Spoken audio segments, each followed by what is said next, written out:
Selam aleyküm, hayırlı akşamlar. Saygılar telekanalının teleseyircileri. Bugün informasyon programmasını seyretesiniz.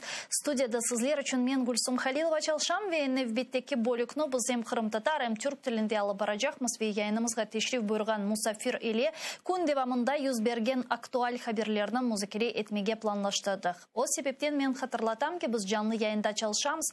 Ekranlarınızga rejissörlarımız telefon numaralarını takdim eteler 067 63 46 130 Viber vasıtasıyla ATR telekanalına koşulma imkanına sahipsiniz ya da Skype adresimizni kullanınız atr.tv buyurunuz bizlerge telefon açınız sizin sesiniz bizler için hakikaten de çok mühim. Hem de bizlerge destekni hem manevi hem maddi cihetten gerçekleştirebilirsiniz. Maddi cihetten bizim Patreon'umuzga abone olunuz, manevi cihetten ise YouTube'ga ne kadar çok YouTube'da abonecilerimiz olsa o kadar çok diğer insanlar da bizim yayınlarımızga koşulacak ve diğer insanlar yapkan haber ve programmalarımızdan görecektir. Men size stüdyamızga teşrif buyurgan musafirimizni takdim etmege hazırım. Zemanevi Türkiye Tetkikatlar Merkezi'nin tetkikatçısı Evgeniya Gabr. Selam aleyküm, hoş geldiniz Evgeniya Hanım. Aleykümselam, hoş bulduk. Bugün biz sizlerle demek birçok meselelerini planlaştırdık. Aslında Türkiye ve Ukrayna arasındaki münasebetler, Türkiye'de yüz bergen son hadiseler ve elbette ki Kırım ile alakası. Siz birçok müddet Türkiye'de Ukrayna elçiliğinde çalıştınız. O sebepten bu meselelerde sizden işte mütehassıs olganınız malumdur. O sebepten tavsiyatıca bu meselelerini müzakere etmeye teklif edeyim. En baştan demek bu gün biz böyle haberini laf etemiz. Bilmem gördünüz mü yok. Ve fakat Türkiye'de bu tatil günleri, sıratlık günleri demek işgal edilgen Kırım'dan Ankara'ya böyle bir heyet geldi. Bir delegatsiya geldi ve onlar demek Rusya'nın teşvikatçı propaganda maşinasının ve sisteminin bir kısmı olarak Ankara'da bulunup forum teşkil ettiler ve demek böyle forumda işgal edilgen Kırım'da aslında represiyalarının olmağını, vaziyet ve durum çok yaxşı olğanı ile bağlı böyle yalan yanlış malumatlarla paylaştılar. Asıl da bunda sual, yani Kırım'ı bu kadar destek etken, Kırım Tatarlarga destegini göstergen, asla Kırım işgalini kabul etmegen ve bunu her defasında aytıp geçken Türkiye Cumhuriyeti'nin bu gibi tedbirlerinin ötkermesine izin vermesi. Ne için? Ben müsaadenizle Türkçe olarak cevap vereceğim. Tabii. Çünkü Kırım Tatarcasını anlıyorum fakat cevap vermekte biraz zorlanabilirim. Aslında şöyle bir şey, ne yazık ki ben hem dediğiniz gibi büyükelçilikte çalıştığım yıllarda hem de ondan sonra bir şey fark ettim ve zaten bütün diplomatlar, Ukraynalı diplomatlar bunun farkındalar. Türkiye'de yaşayan Kırım Tatarları arasında ve Kırım Türkleri arasında isterseniz çok farklı gruplar var ve çok farklı vakıflar var. Şimdi bunlardan tabii ki çoğu ve bu büyük bir çoğunluk bazı dernekler olarak kurulup o derneklerin çerçevesinde çalışıyorlar ve bir tek platform var, siz de biliyorsunuz. Tabii. Şu an Kırım Merkezi ve Kırım platformu olarak, Kırım işte vakfı olarak orada faaliyete bulunan ve bu dernekleri Ukrayna'yı destekleyen, Ukrayna'nın toprak bütünlüğünü, egemenliğini destekleyen, bize çok yardımcı olan Kırım Tatarları var. Bir de bunun yanında çok az sayıda fakat aktif bir şekilde faaliyette bulunan ve bulunmaya çalışan başka gruplar var.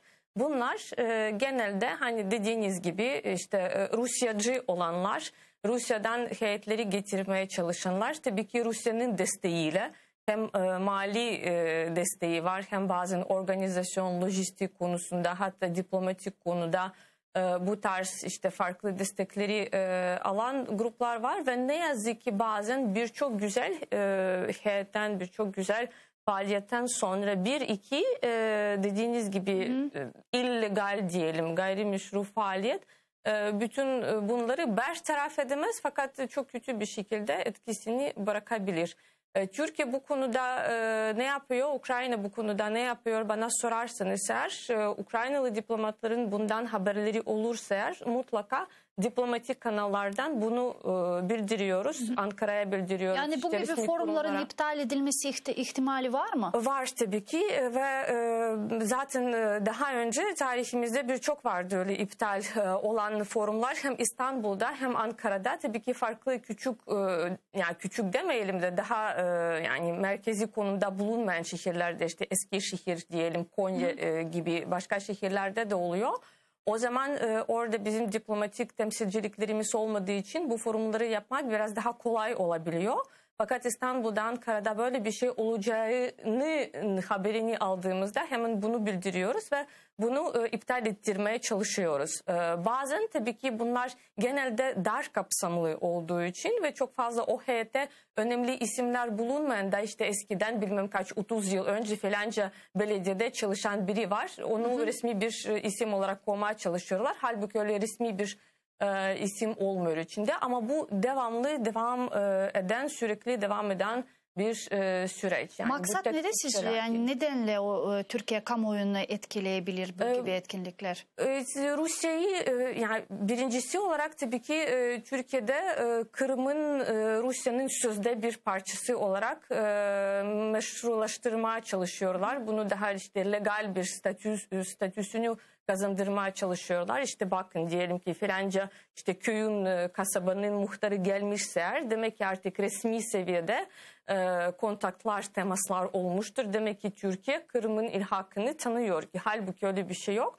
Ya bu bir tabii ki işte daha çok kamuoyuna bunu duyurmak, işte medyada, gazetelerde, bütün her yere bunun ilanı yapıp işte bakın artık Türkiye'de Kırım'dan gelen heyetler çalışıyor, foruma katılıyor vesaire.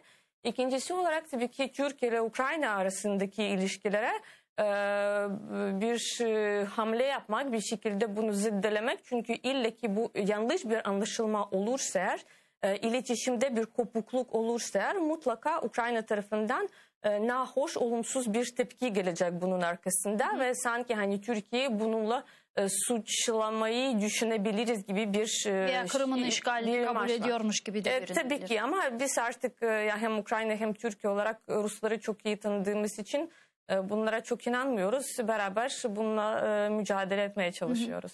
Peki Rusya'nın Türkiye'deki propaganda makinesi ne kadar yani şiddetli şekilde çalışıyor? Bunu kendiniz üzerinizde hissettiniz mi hiç orada bulunurken, çalışırken?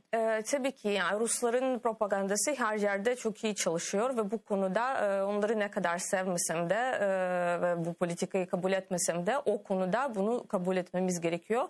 Hem diplomatlar hem de zaten o diplomatların %80'i mi diyelim, 90'ı mı diyelim, artık başka işte gizli servislere vesaire çalışanlar hem çok sayıda bulunuyor. Hem de işte diyelim ki Türkçeyi biliyorlar. Diplomasi alanında iyi tecrübeye sahip olan insanlar bunlar. Mesela şu an işte bu sözde Rus Kültür Merkezi mi var? Evet, Rus Сотрудничество vesaire. Mesela onun başındaki adam hem Türkçe çok iyi konuşuyor, yani su gibi konuşuyor, hem de gerçekten daha önce Türkiye üzerinde akademik çalışmaları olmuş, yani bunu dibinden çok iyi biliyorlar ve bu çok böyle basit bir şekilde işte her yere aynı propagandayı yapmıyorlar. Ülkeye özel, ülkeye yönelik tam burada hassas noktalar ne olabilir onu bilerek propagandayı yapıyorlar. Diyelim ki yani cevabımı çok uzun tutmama çalışacağım, ama şunu da söylemek istiyorum. Yani diyelim ki işte Ankara'da ve İstanbul'da bir yere medyada çıkıp işte Ukrayna kötü bir ülke demeyecekler. Çünkü bu belli, artık belirli bir saatten sonra ve Türklerin çoğu buna inanmayacağını biliyorlar. Ama ne yapıyorlar? İşte Avrupa Birliği etkili bir birlik değil. İşte bakın, liberal değerler yok onlarda. İki yüzlülük yapıyorlar size karşı. Yani Türkiye'nin hassas noktalarına basıyorlar diyebiliriz. Çünkü Avrupa ile Amerika ile zaten ilişkileri gayet gergin. İşte NATO'ya üyesiniz, fakat bakın NATO ne yapıyor? Avrasyacılık güzel bir şey. Mesela Avrasyacılık üzerinden gidiyorlar. Çünkü Türkiye'de bu hassas bir nokta olabilir. Vesaire vesaire. Dolayısıyla bunlar çok boyutlu ve çok zor, çok karmaşık bir şekilde propaganda yapıp bunu etkili yapmaya çalışıyorlar. Peki bununla nasıl savaşılabilir? ne yapıyor? Yani Ukrayna, Türkiye'deki Ukrayna elçiliği, Türkiye'deki Ukrayna dernekleri, Ukrayna merkezleri, kültürel merkezleri bununla bir şekilde savaşabiliyorlar mı? Nasıl savaşıyorlar? Savaşıyorlar. Tabii ki bu konuda Kırım Tatar dernekleri de bize çok yardımcı oluyorlar. Çünkü genelde bütün bunlar ortaklaşa yapılırsa etkili olabilir. Herkes kendi başına çalışırsa çok fazla bir olumlu sonuca varmamız çok zor olur. Diyelim ki yani bir alanda, diplomatik ve siyasi alanda tabii ki bunlar devamlı Ukraynalı diplomatların Ankara'da, Türkiye'de bulunan kor diplomatikle, yani başka ülkelerin diplomatlarıyla ve Ankara'daki resmi kuruluşlarıyla kesintisiz iletişimi sağlayıp bununla mücadele edilebilir. Çünkü devamlı Rusları kötülemek değil de kendi gündemimizi anlatıyorsak eğer, kendi tutumumuzu anlatıyorsak eğer, bu sonuçta bizim enformasyon alanımızı oluşturuyor ve bu siyasi diyalog boyutunda oluyor. Aynı zamanda dediğiniz gibi bir de sözde yani ikinci track diplomasi dediğimiz expert diplomasisi olabilir, kültürel diplomasisi olabilir, insanlar diplomasisi, işte vatandaşlar diplomasisi dediğimiz bir şey çok etkili oluyor. Çünkü bunu kültürümüzü anlatmakla hem Kırım Tatarlarının hem Ukraynalıların, etnik Ukraynalıların hem genel olarak Ukrayna vatandaşlarının hayatını, kültürünü, tarihini anlatmakla kendimizi daha çok tanıtmaya çalışıyoruz ve bu da aslında Rusların ne kadar yalancı olduklarını göstermekte çok faydalı oluyor.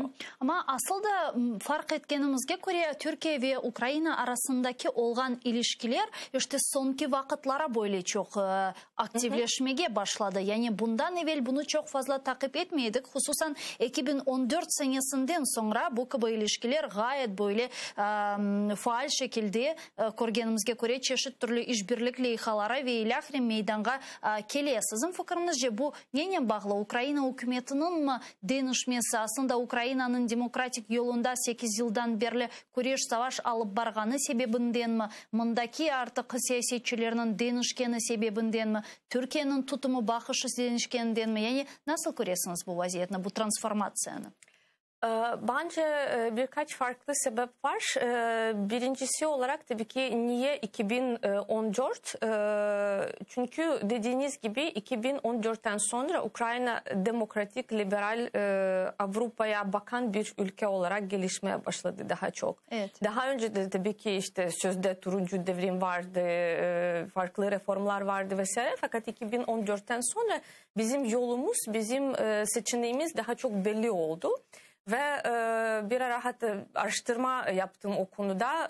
Türkiye'deki Ukrayna konusunda algılar nedir? Kırım Tatarları nasıl görüyor? Türkler nasıl görüyor? Orada yaşayan Ukrayna toplumu, Ukrayna diasporası nasıl görüyor? Ve genelde özellikle Kırım Tatarlarından duyduğum bir şey, Ukrayna deyince aklınıza ne geliyor diye sorduğumda insan hakları geliyormuş. Demokrasi geliyormuş, özgürlük geliyormuş, böyle özgür, serbest ruhu geliyormuş. İşte daha çok Sovyet Birliği döneminde disident dediğimiz yine de insan hakları savunucularının isimleri geliyor. Ve bundan sonra Kırım Tatarları, Ukrayna'da yaşayan Kırım Tatarları bizi nerede görüyoruz bize sorarsanız diyorlar, biz şu an tamamen otokratik, tamamen bütün insan haklarını çiğneyen Rusya'nın içinde değil, kesinlikle demokratik Avrupa Ukrayna'sında görüyoruz kendimizi. Bu önemli bir şey oldu ve ondan sonra Ukrayna'nın imajı çok değişti ve çok daha olumlu oldu. İkinci sebep tabii ki Rusların bize saldırısında olumlu bir yön olarak Türkiye tarafından daha çok ilgi görmeye başladığımızı söyleyebilirim ve daha önce Türkiye'de genel bir algı şöyleydi: Rusya Ukrayna aynı, Rusça Ukraynaca farklı aynı, değil gibi. Farklı işte Azerbaycan Türkiye gibi tek millet iki devlet formülüne göre yaşayan iki devlet. Ki ondan sonra bunun tamamen farklı olduğunu, öyle bir şey olmadığını gördüler. Ve Ukrayna nedir? Yani madem Ukrayna Rusya değil, o zaman Ukrayna nedir diye bir merak konusu oldu. Ve biz de kendi tarafımızdan bunu anlatmaya başladık. Üçüncü sebep güvenlik. Tabii ki Karadeniz bölgesinde Kırım'ın yasa dışı işgalinden sonra değişen denge ister istemez doğal bir şekilde Türkiye ve Ukrayna'yı müttefik yaptı. Bu transformasyon dediğiniz gibi değişiklikler oradan da geldi. Çünkü Rusya'nın bu saldırgan politikasına karşı beraber çalışmaya başladık.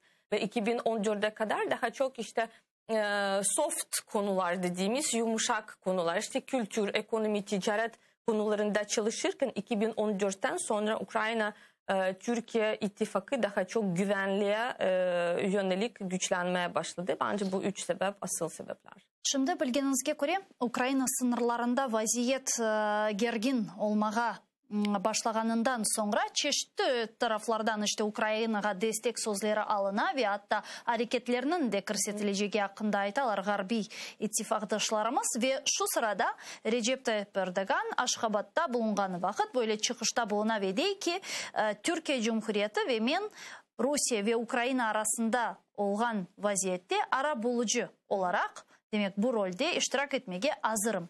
Siz bu aslında çıkışını, bu aytkanlarına nasıl kıymet kesesiniz? Ne için aynen şimdi Recep Tayyip Erdoğan bunun teşebbüsüne çıktı? Aslında bu teklif yeni bir teklif değil. Daha önce farklı ortamlarda ve farklı başlıklar altında buna benzer teklifler vardı. 2018 senesi galiba hatta bunu söylemişti Tayyip Erdoğan. Bir iki sefer söyledi. Hatta evet. Özellikle ekspertler arasında bu çok konuşuldu. Belki o kadar yüksek siyasi seviyede açık bir şekilde bu teklif gelmedi ama daha çok işte uzmanlar, politologlar, ekspertler arasında daha önce de konuşuluyordu. Şu ana kadar tarihe baktığımızda şunu görüyoruz ki bazı ayrı konularda Türkiye zaten bu arabuluculuk yapmıştır. Mesela Kremlin'in tutuklarının serbest bırakılmasında işte İlmi Ömer Ahtem Çigöz'ün serbest bırakılmasında Türkiye'nin rolü asıl roldü ve bize çok yardımcı oldular.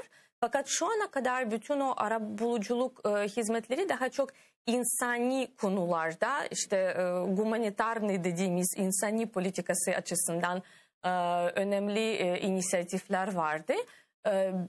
İlk defa bu kadar açık bir şekilde biz arabuluculuk yapabiliriz. Lazım olursa Ukrayna Rusya arasında Türkiye bir üçüncü böyle herhangi bir taraf tutmayan tam böyle neytral olan bir ülke olarak biz yardımcı olabiliriz denmesinin bence iki sebebi olabilir. Yine de birincisi Türkiye'nin her zamanki tutumu ve asıl prensibi Karadeniz kesinlikle askeri bir bölgeye dönüşmemeli. Karadeniz'de herhangi bir ihtilaf ilk önce Türkiye'nin çıkarlarına zıt gelir, ters gelir. Çünkü Türkiye'yi de zedeler zaten. Türkiye'yi de zedeler.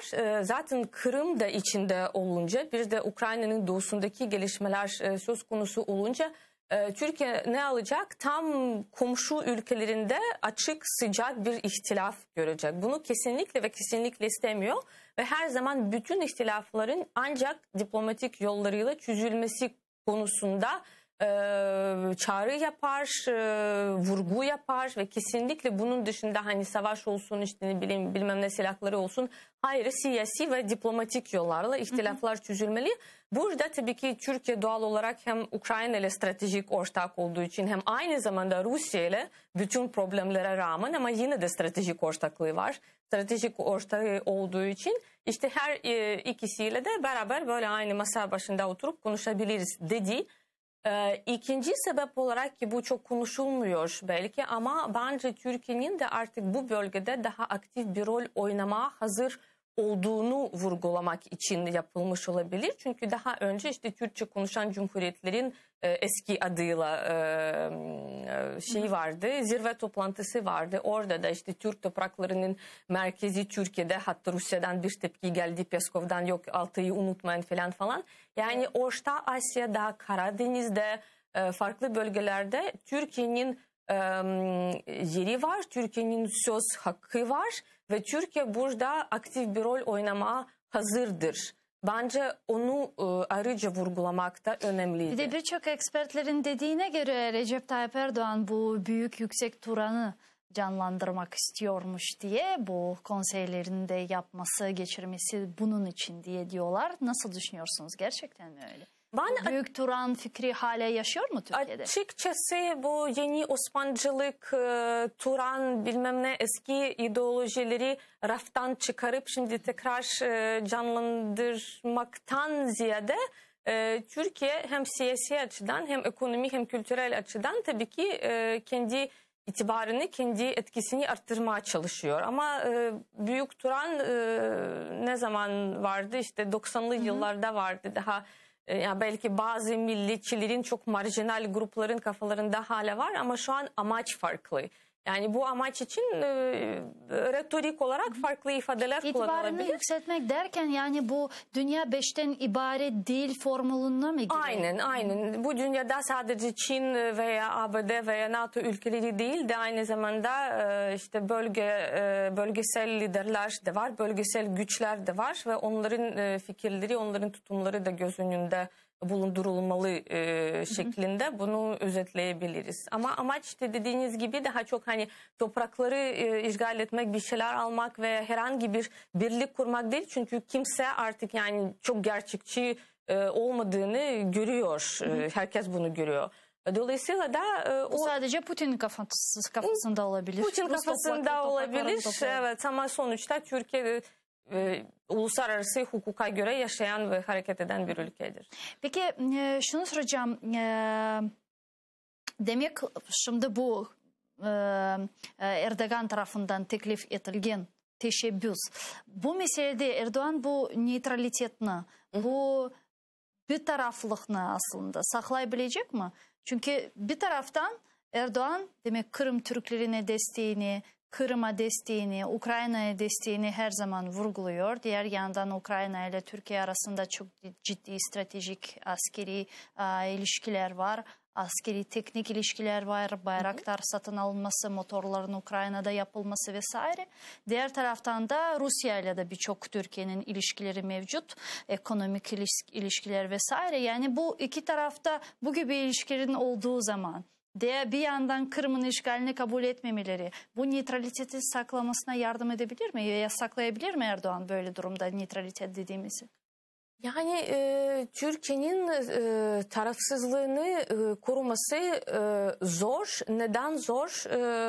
Ben şu şekilde görüyorum. İlk önce Rusya bunu kabul edemez. Zaten bunu gördük. Ukrayna'dan olumlu bir tepki gelince Rusya'dan hemen red cevabı geldi. Tabii. Biz bunu istemiyoruz diye. Çünkü bazı konularda dediğim gibi daha böyle insani konularda işte hapishanelerde tutuklanan insanların serbest bırakılmasında veya başka konularda hani pazarlık yapılabilirse bir şeyden taviz olabilirse o zaman konuşulabilir, o zaman görüşmeler olabilir. Fakat Kırım'ın kesinlikle ve kesinlikle Ukrayna'nın bir parçası olduğunu vurgulayan Türkiye için Rusya ile bu konuda diyaloga girmek çok zor. Zaten Rusya'dan daha önce de bunu duyduk.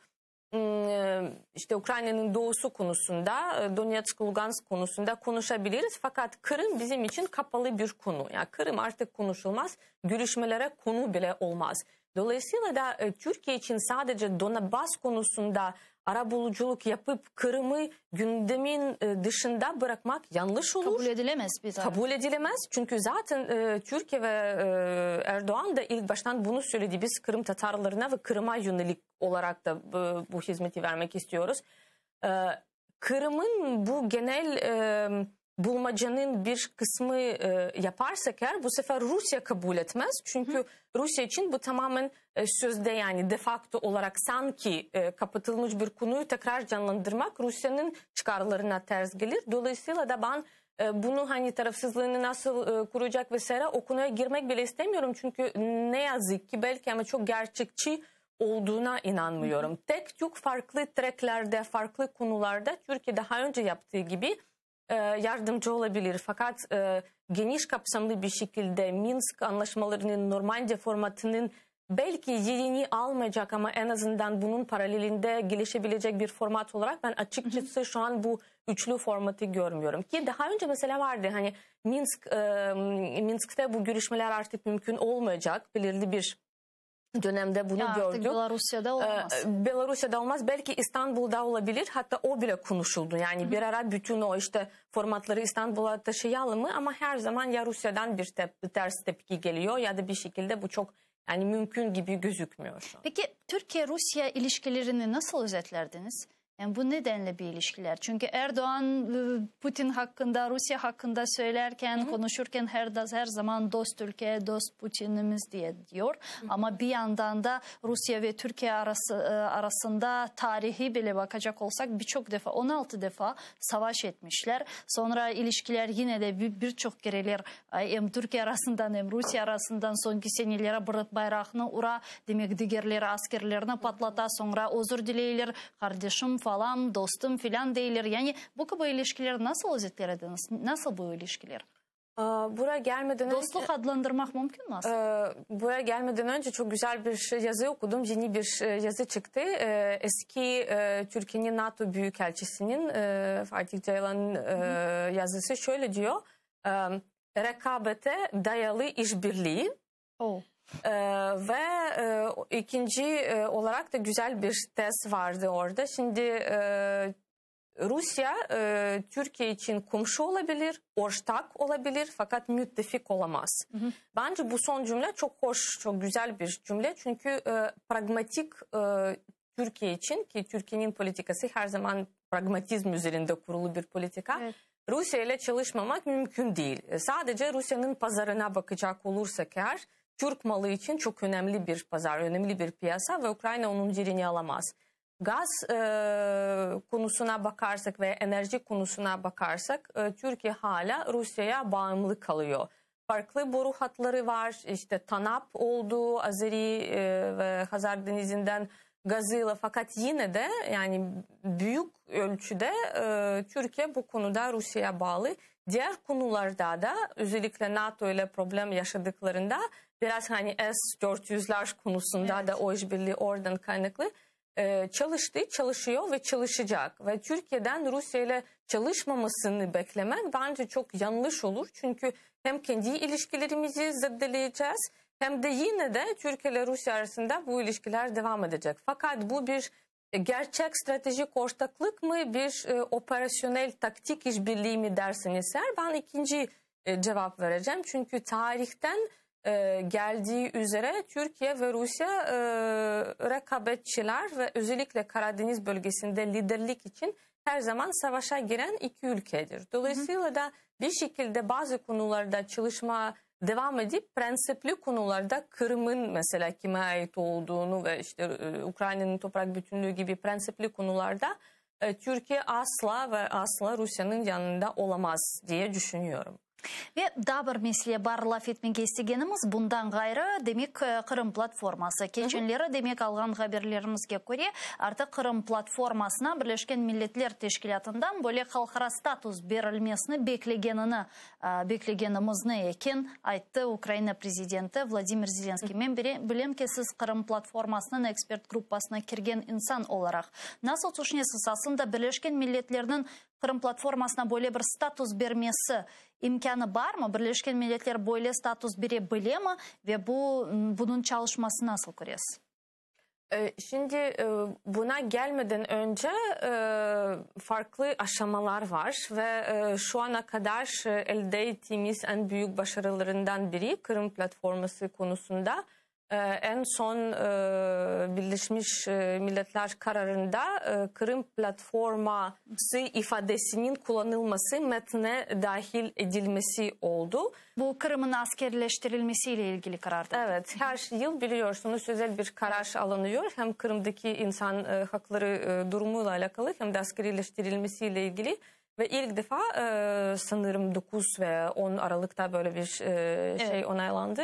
Orada Kırım platforması geçiyor. Bu bile Ukrayna için önemli bir adım oldu. Çünkü daha önce Kırım platforması zirve toplantısına ki Ağustos'ta yer almıştı hatırlıyorsunuz. Birleşmiş Milletler'inden temsilcisi bile yoktu. Evet, Avrupa Birliği'nden vardı, işte şuradan oradan vardı, küsür ülkeden vardı fakat Birleşmiş Milletler'inden yoktu ve bizim Dışişleri Bakanımız da bunu dedi, yani bu nasıl böyle bir şey olabilir? Eleştirildi çok. Çok eleştirildi yani, çünkü insan haklarından bahsediyoruz, Kırım'ın ilk hakkından bahsediyoruz fakat Birleşmiş Milletler'inden kimse yok. Dolayısıyla da şu an 60'tan fazla, herhalde 63 ülke buna oylarını verdi. Birleşmiş Milletler seviyesinde konuşuldu ve son nihai metnine Kırım platforması ifadesi dahil oldu. O da önemli bir şey.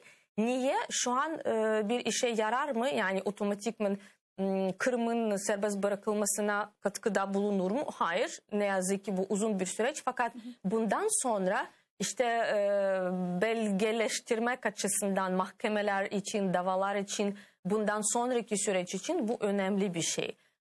Ondan sonraki aşama dediğiniz gibi tabii ki gözlemci statüsünü almak ve bir şekilde Kırım platformasının Birleşmiş Milletler'in nezdinde de mevcudiyetini sağlamak önemli bir şey. Şu Peki an bu ne verebilir? Çalışıyor. Yani Kırım platformunun Birleşmiş Milletler'in nezdinde çalışması, nasıl görüyorsunuz bu çalışmaları? Yani ne olması lazım? Toplantılar geçiriliyorlar, ne bileyim Kırım'la ilgili daha fazla kararlar kabul ediliyor. Kırım'dan işgal edilmiş Kırım'dan insanların dahiliyle konferanslar falan mı geçirilmesi lazım? Yani nasıl görüyorsunuz bu Kırım platformunun Birleşmiş Milletler'in yanındaki çalışmalarını?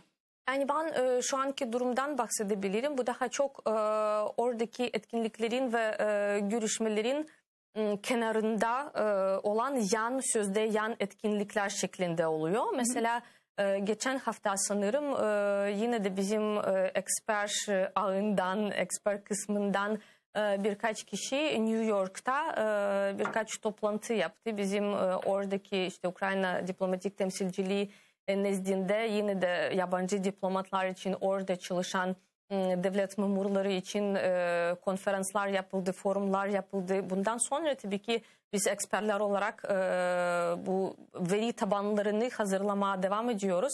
Farklı diplomatik kanallarıyla da gerçek bilgileri, Rus propagandasına ters olarak gerçek bilgileri paylaşmak için yeni ağlar, yeni formatlar oluşturuluyor. Yani şu an bu şekilde daha çok diyelim ki aşağılardan yukarıya doğru çalışıyoruz. Çünkü başka ülkelerinin katılması söz konusu mu şimdi? Şimdi bildiğimize göre Kırım platformunda 46 ülke var değil mi? Yani başka ülkelerin katılması söz konusu mu acaba? Evet, söz konusu, çünkü zaten bu toplantının amacı sadece bir start yapmaktı, bu süreci başlatmaktı. Bundan sonra Kırım platformasının nihai beyannamesi imzalara açık kalıyor ve ondan sonra da bütün ülkeler kim isterse katılabilir.